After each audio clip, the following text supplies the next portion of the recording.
He pushed the divorce papers toward me like a man tossing away something worthless. "Sign it," he said with a smirk that screamed victory. In his eyes, it was already over.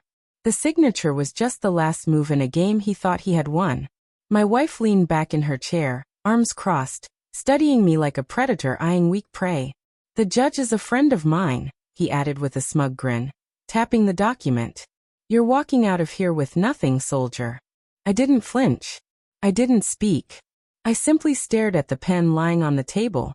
My wife scoffed, almost amused. "Look at him. Too scared to say a word."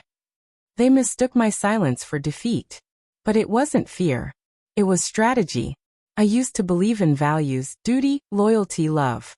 I served 3 tours for my country, and returned carrying wounds no one could see. I built a life for her, 8 years of marriage, a home with a garden she always dreamed of, and even the golden retriever she insisted on. While I was overseas tending to broken bodies, she found comfort in another man. Not a soldier. A man in a designer suit, her lawyer. He never fired a shot but knew how to hit where it hurt the most.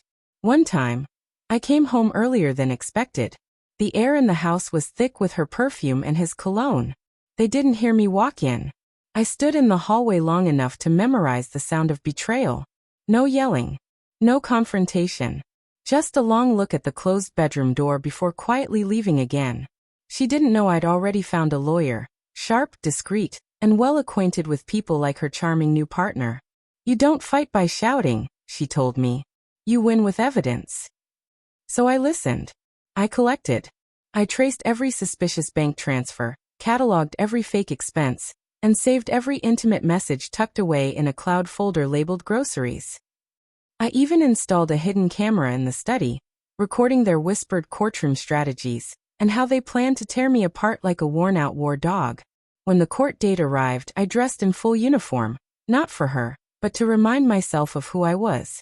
He walked in confidently, cracking jokes, patting the judge on the back. "Golf this weekend?" he asked. The judge chuckled.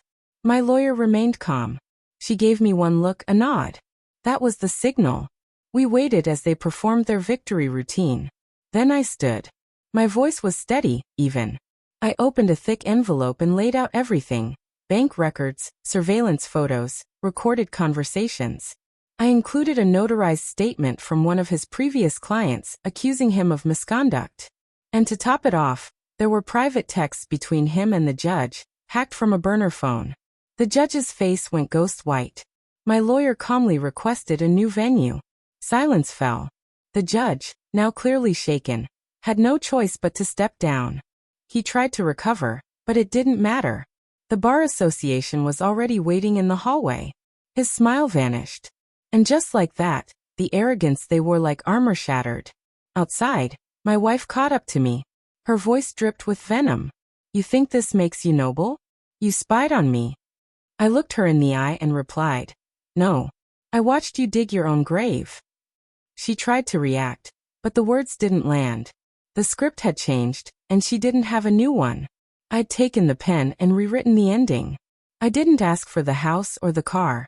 I asked for just one thing, full custody of our dog. She laughed in disbelief, called me pathetic. But the new judge saw things differently.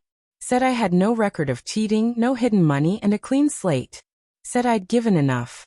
So I walked out of that courtroom with a leash in one hand, and my freedom in the other. Weeks passed, and her boyfriend's name made headlines. Bar suspension. Investigations. Complaints stacking up like unpaid bills. Her business? Half of it was mine now. She never bothered to read the fine print on our marriage contract. She assumed I blindly signed everything when I returned from war. She was wrong. I read every word. I never raised my voice. Never lashed out. I didn't take revenge with rage. I chose patience. Revenge delivered in silence, one paper at a time. Now I wake early, sip coffee while the sun rises. There's no shouting. No courtroom battles. Just quiet. The dog curls up at my feet. And every now and then, I think back to that day.